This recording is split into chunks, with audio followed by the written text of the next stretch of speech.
Leo the Lop, Tale 3.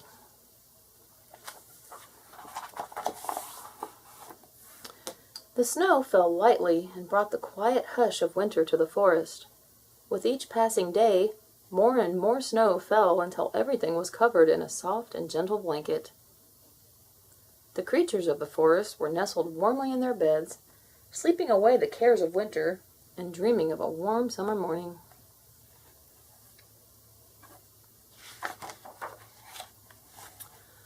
All of the creatures, that is, except for a fuzzy, flop-eared rabbit named Leo, who was bored stiff.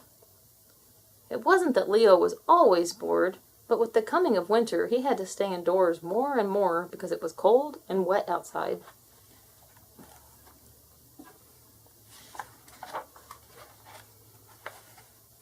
Leo searched in vain for something to do. He dug out a musty old game and tried to play it by himself. Now, we all know that playing a game by yourself sometimes can be really boring, so, sadly, he put the game away. Leo tried making funny faces in the mirror, but even that didn't make him happy. "There's nothing to do," he sighed to himself, "and I'm so bored."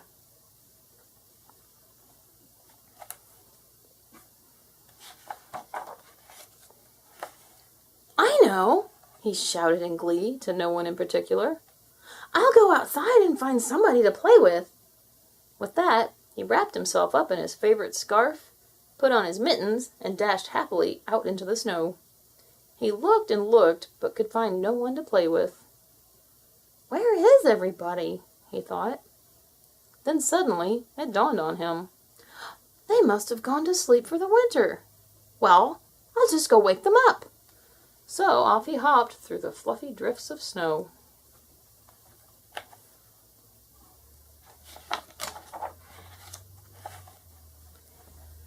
Leo slipped and slid over to an old weathered oak tree and carefully climbed up to a crook on the main branch. There, just as he had remembered from last summer, was the hole where the squirrels lived. He knocked softly on the tree and quietly said, "Oh, squirrels, wake up! It's boring out here and I want someone to play with." He listened very carefully, but the only thing he heard was soft snoring and somebody mumbling in their sleep. "They probably didn't hear me," Leo thought. "Come on, squirrels!" he shouted as he pounded on the tree. "It's time to wake up and play!"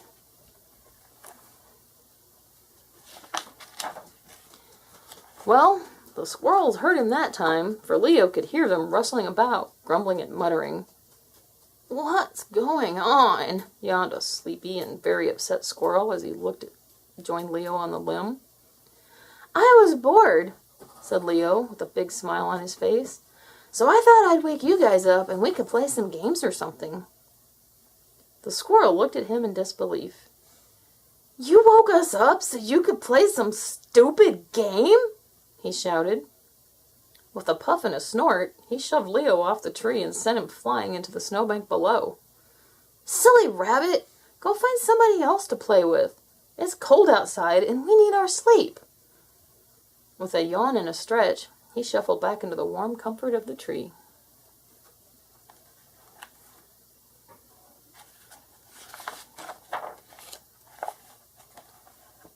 Leo sat in the snow for a moment or two as he tried to understand what had happened. Dumb old squirrel. Probably got up on the wrong side of bed. He looked around, trying to figure out who else he could play with, when suddenly he spied a flock of little birds flitting about. "Hi, birds!" he shouted. "I'm bored and don't have anything to do. Do you want to play?" The birds landed on a branch right above Leo and looked at him curiously. "Are you kidding?" they said. "We're looking for food and you want to know if we want to play? You must be nuts." And with that, they flew away in a flutter of feathers.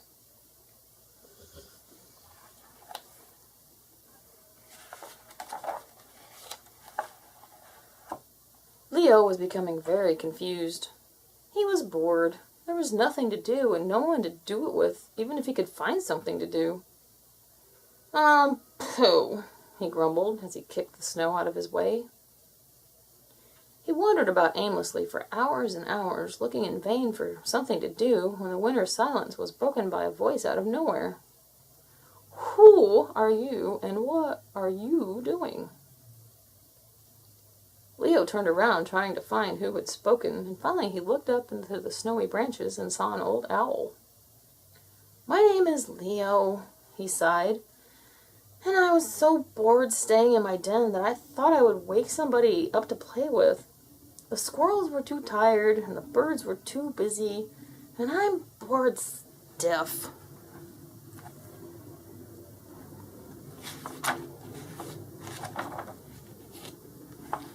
The owl thought for a moment or two, and then quietly said, "Did you ever stop to think that maybe you could play by yourself and have just as much fun?" Leo scratched his ear with his big thumpy foot and sputtered, "But there's nothing to do and no one to share things with." "Well, there's lots of things to do," said the owl, "and after you've done them, come this spring, you can tell all of your friends about your marvelous winter fun." "Well, I'll try," said Leo as he started to walk away. Suddenly, with a smile on his face, he turned and asked, "Do you want to play?" "No, Leo. I, too, have to find food to eat, and you must learn to entertain yourself." And with that, the owl flew away, leaving Leo sitting in the snow, all alone.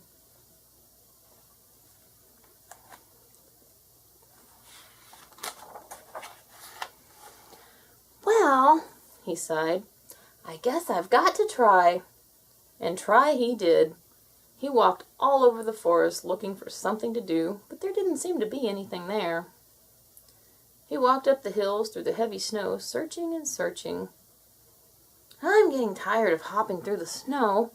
Maybe I'll just slide down the hill and go home." He sat back on his big feet and slid quickly down the hill. He said brightly. "That was kind of fun." So he found a bigger hill and climbed to the top. This time, with a little bit of a jump, he began swishing down the hill faster and faster, zigzagging this way and that. "Wow, that is fun!" And he continued to slide for an hour or more.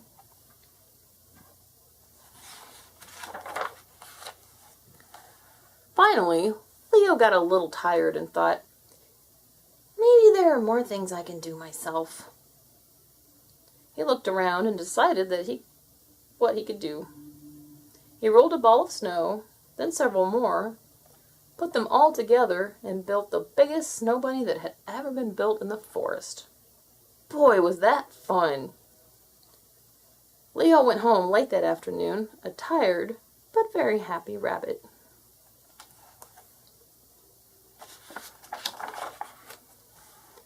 He played like this for days and days, building snow bunnies, sliding down the hills, and once or twice he just laid in the snow waving his arms, making funny figures. As he was playing like this one morning, he noticed a small green shoot peeping through the snow. He looked around, and sure enough, there were little shoots all over the place. "It must be the beginning of spring," he shouted gleefully. Sure enough, Leo had been having so much fun, he didn't even know that spring had sprung.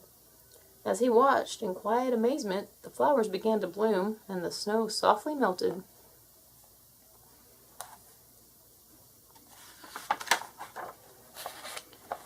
Leo spent most of the spring and part of the summer telling the other creatures about the wonderful time he had during the winter playing by himself. By telling them of his adventures, it was almost as if they'd spent the winter playing with him.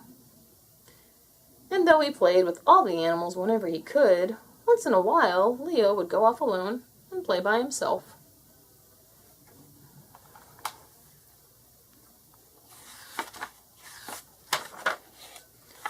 So, when you're all alone and there's nothing to do, remember Leo's lesson, for you can always play with you. The end. Please subscribe.